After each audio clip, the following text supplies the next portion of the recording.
সুন্দৰভাৱে থাকি বাইদেউৰ আমি বক্তব্যখিনি আটাই ভালদৰে শুনো আহক। মই বাইদেউক বক্তব্য ৰাখিবলৈ অনুৰোধ জনাইছোঁ।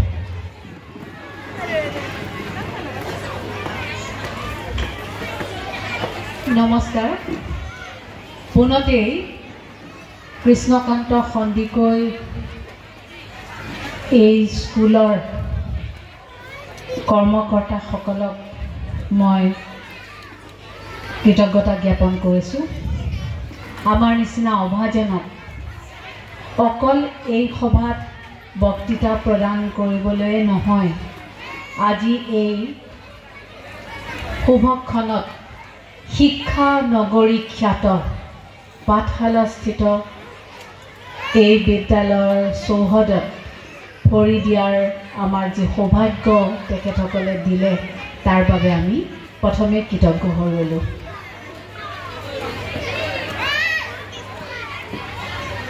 সঁচা কথা যে আজিকালি নহয়, বহু বছৰ আগৰ পৰাই শুনি আছোঁ যে পাঠশালা শিক্ষা নগৰী হয়।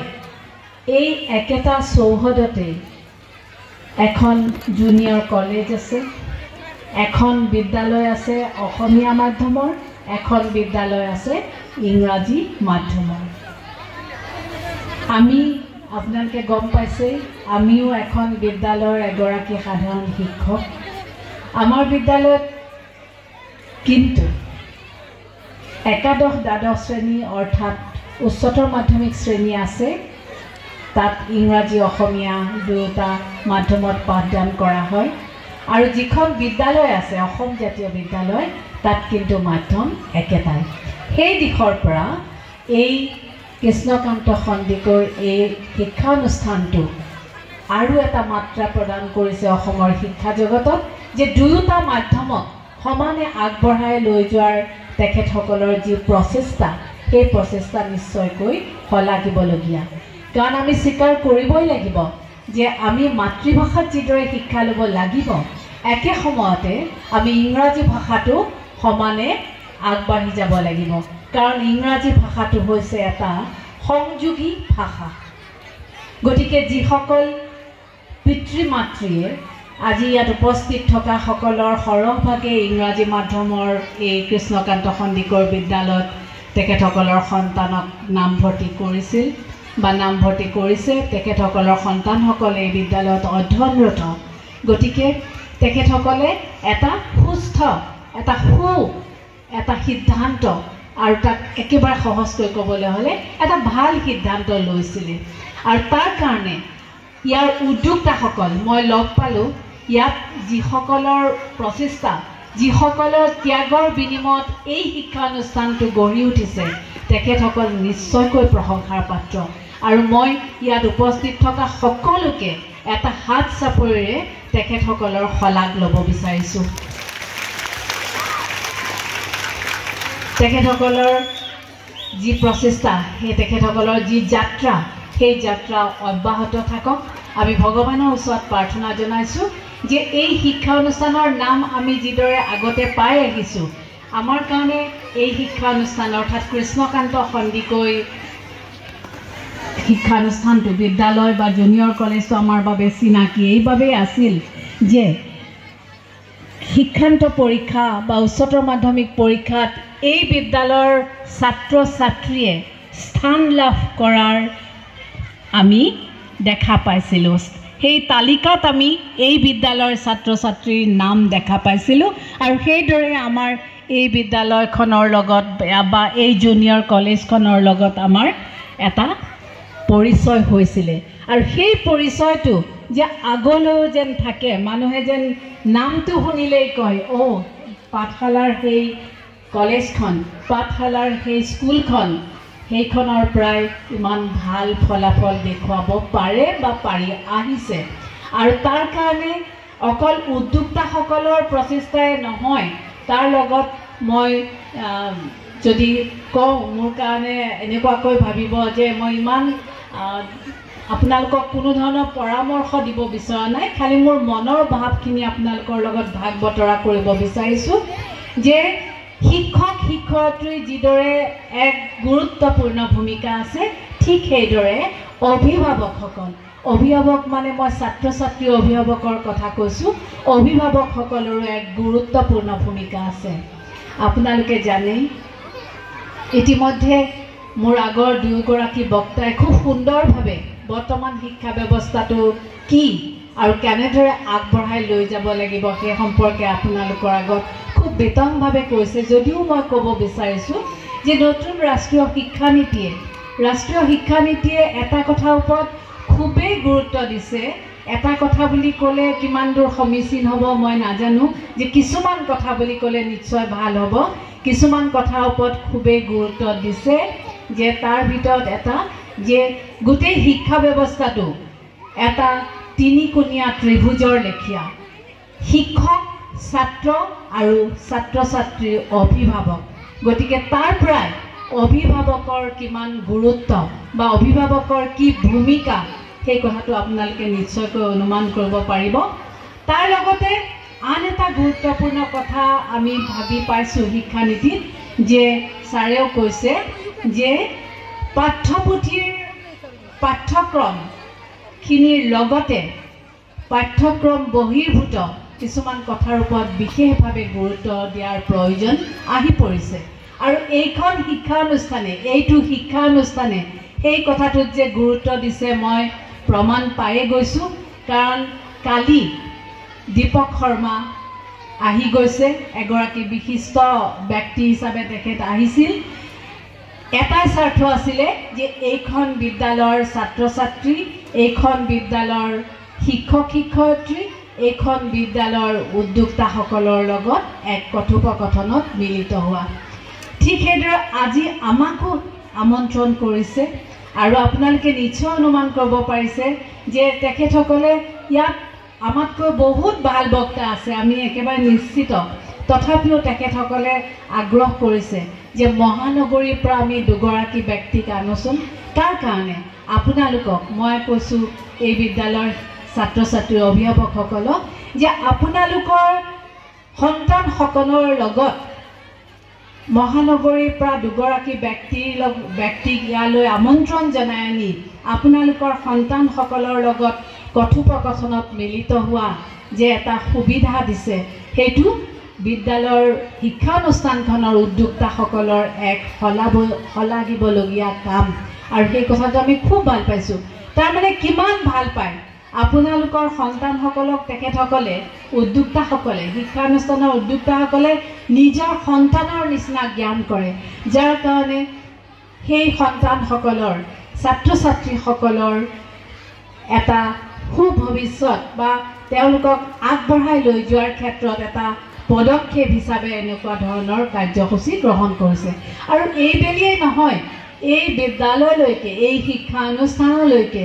আগতেও তেনেকৈ বিশিষ্ট ব্যক্তিসকলক আমন্ত্ৰণ জনাই এই ধৰণৰ কাৰ্যসূচী গ্ৰহণ কৰা আমি অৱগত আমি জানো আৰু এই ক্ষেত্ৰত ছাত্ৰ ছাত্ৰীসকলক কৈছোঁ কিছুমানে কথা পাতি আছে পাতিবই এইবোৰ অত্যন্ত স্বাভাৱিক কথা কাৰণ আমি যদি আমাৰ শৈশৱলৈ উভতি যাওঁ আমিও জানো একেথৰে কাৰোবাৰ কথা শুনি আছিলোঁ কেতিয়াও শুনি থকা নাই কথা পাতিব লাগিব কিন্তু তাৰ মাজত এটা শৃংখলা ৰক্ষা নিশ্চয়কৈ কৰিব লাগিব মই এবাৰ ছাত্ৰ ছাত্ৰীসকলক কৈছোঁ তোমালোকে স্কুলত বাৰু এনেকৈ নাভাবানে যে বছৰৰ যদি প্ৰায় প্ৰত্যেকটো দিনেই যদি আমাৰ খেল ধেমালি হ'লহেঁতেন কিমান ভাল লাগিল হয় আমি আগতে ভাবিছিলোঁ যে খেল ধেমালি কিয় নচলে সদায় এই টান বিষয়বোৰ আমনি লগা বিষয়বোৰ পঢ়াতকৈ খেল ধেমালি কৰি কিমান ভাল লাগে কিন্তু তাৰ মাজত এই যে খেল ধেমালিও আমাৰ পাঠ্যক্ৰমৰ স্কুলীয়াই হওক কলেজীয়াই হওক আমাৰ পাঠ্যক্ৰমৰ অন্তৰ্ভুক্ত আৰু সেইকাৰণে এটা সপ্তাহকৈ তোমালোকক সেই আনন্দ উপভোগ কৰাৰ কাৰণে তোমালোকক কি কৰিছে সুবিধা কৰি দিছে তোমালোকৰ শিক্ষানুষ্ঠানটো এগৰাকী বিশিষ্ট পণ্ডিতৰ নামেৰে নামাংকৃত তোমালোকক কোনোবাই সুধিলে যে কৃষ্ণকান্ত সন্দিকৈনো কোন তুমি এটা শব্দত তেখেতৰ চিনাকি দিব পৰা এগৰাকী পণ্ডিত শব্দটো কাৰ লগত আচলতে ব্যৱহাৰ হয় সেইগৰাকী ব্যক্তিৰ লগতে ব্যৱহাৰ আটাইতকৈ বেছি যথোপযুক্ত হৈছিল বা হৈছে পণ্ডিত প্ৰবৰ কৃষ্ণকান্ত সন্দিকৈ। তোমালোকে কিমান জানা নাজানো, কিন্তু সেইগৰাকী ব্যক্তি সম্পৰ্কে মই তিনিটা কথা ক'ম। ইয়াত শিক্ষকসকল উপস্থিত আছে, তেখেতসকলে নিশ্চয় জানে। অভিভাৱকসকল উপস্থিত আছে, শিক্ষাৰ্থীৰ ছাত্ৰ ছাত্ৰীৰ অভিভাৱক তেখেতসকলেও জানে। কিন্তু ছাত্ৰ ছাত্ৰীসকলক উদ্দেশ্যি মই তেখেত সম্পৰ্কে তিনিটা কথা ক'ব বিচাৰিছোঁ। এটা কথা যে তেখেতে যেতিয়া অৰ্থাৎ কৃষ্ণকান্ত সন্দিকৈয়ে যেতিয়া পঢ়ি আছিলে তেতিয়া অকল পঢ়িছিলে, পৃথিৱীত কি ঘটি আছে তেখেতে সেই সম্পৰ্কে গম নাৰাখিছিলে। এবাৰ তেখেতে পঢ়ি থাকোঁতে এটা ভূমিকম্প আহিলে। ভূমিকম্পৰ জোকাৰণি দেখি তেখেতৰ পত্নীয়ে আহি ক'লে যে জোকাৰি দিছে তেখেতক, উঠক উঠক ভূমিকম্প আহিছে। তেখেতে পঢ়াৰ পৰা মূৰ নুতুলি ক'লে যে অলপ ৰ'বলৈ দিয়া, মই গৈ আছোঁ। ভূমিকম্প নে কোনোবা অতিথি, সেই কথাটো আচলতে তেখেতে সেইটো কথা কাণত সোমোৱা নাই, এইকাৰণে যে ইমানেই একান্ত মনেৰে তেখেতে পঢ়িবলৈ লৈছে। এইটো হ'ল প্ৰথম ঘটনা। দ্বিতীয় ঘটনাটো হ'ল তেখেত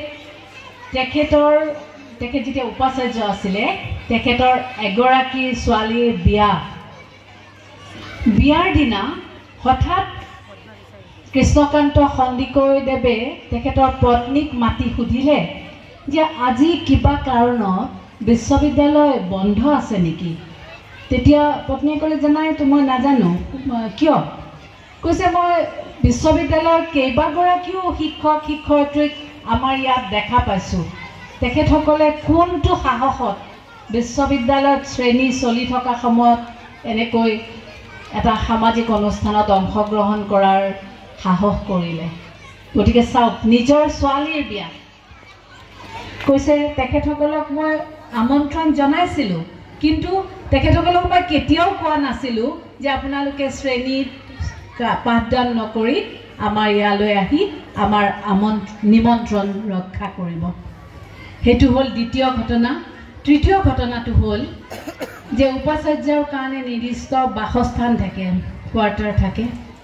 আৰু এদিন উপাচাৰ্যই ৰাতিপুৱা শুই উঠি দেখিলে যে তেওঁৰ ঘৰত এই যে তোলাৰে লেপ তুলি বনাই, তেনেকুৱা মানুহে লেপ তুলি বনাই আছে।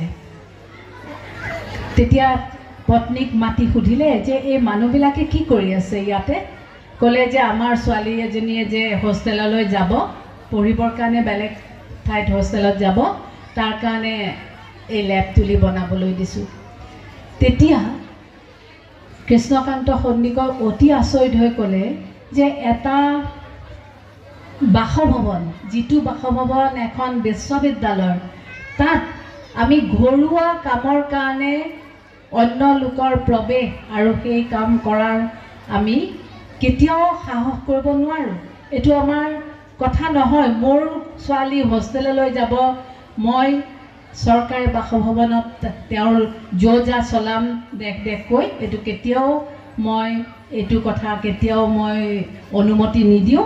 এতিয়াই সেইসকল লোকক বাহিৰলৈ যাবলৈ দিয়া। পত্নীয়ে অতি আচৰিত হৈ যে আজি এনেকুৱা এটা কথা হ'ল যে মই নিজৰ ব্যক্তিগত একো কামেই কৰিব নোৱাৰোঁ, সেইবুলি তেওঁ বাহিৰলৈ লৈ গ'ল। সেইগৰাকী ব্যক্তিয়ে অসমীয়া ভাষা সাহিত্য, সংস্কৃত ভাষা সাহিত্যক জগত সভাত চিনাকি কৰাই দিব পাৰিছিল নিজৰ একান্ত আত্মবিশ্বাস আৰু আত্মপ্ৰত্যয়ৰ বাবে। আৰু সেই পণ্ডিত লোকগৰাকীয়ে অসম সাহিত্য সভাৰ গুৱাহাটী অধিৱেশনৰ সভাপতি হিচাপেও কাৰ্যনিৰ্বাহ কৰিছিল। দেশে বিদেশে সংস্কৃত ভাষাৰ প্ৰচাৰ আৰু প্ৰসাৰৰ কাৰণে বিভিন্ন কাম কৰিছিল। গতিকে মই এই মুহূৰ্তত ভাবি ভাল পাইছোঁ যে অসমৰ এখন ঠাইত সেই পণ্ডিতগৰাকীৰ নাম চিৰদিনৰ কাৰণে থাকি যাব আৰু সেই পণ্ডিতগৰাকীৰ নাম থাকি যোৱাটো কাম্য।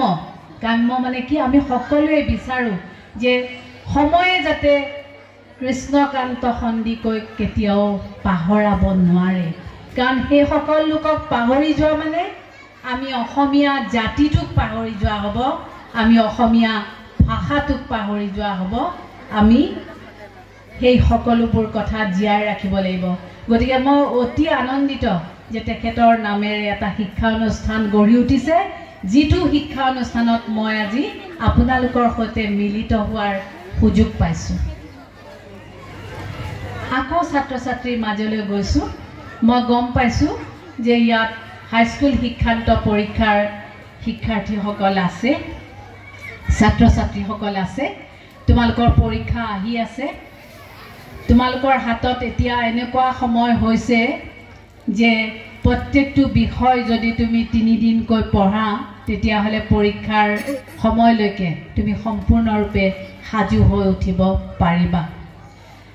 আৰু ছাত্ৰ ছাত্ৰীসকলক মই এটা কথা ক'ব বিচাৰিছোঁ, তোমালোকক শিক্ষক শিক্ষয়িত্ৰীসকলে, ছাৰ বাইদেউসকলে সদায় কৈ থাকে, মই আজি এই মঞ্চৰ পৰা এটা কথা ক'বলৈ ভাল পাইছোঁ আজিৰ এই মুহূৰ্তত, যে তোমালোকে যদি কষ্ট কৰা তেতিয়াহ'লে তোমালোকে কষ্টৰ ফল নিশ্চয় পাবা। কষ্ট কৰিবই লাগিব, তাৰ কোনো উজু পথ নাই। আৰু সেই কষ্ট কৰিবৰ কাৰণে তোমালোকে মানসিকভাৱে তোমালোকে বলিয়ান হৈ থাকিব লাগিব। অকল শাৰীৰিকভাৱেই নহয়, তোমালোকে মানসিকভাৱেও তোমালোকে নিজক সুস্থ কৰি ৰাখিব লাগিব। এইকেইটি দিনৰ বাবে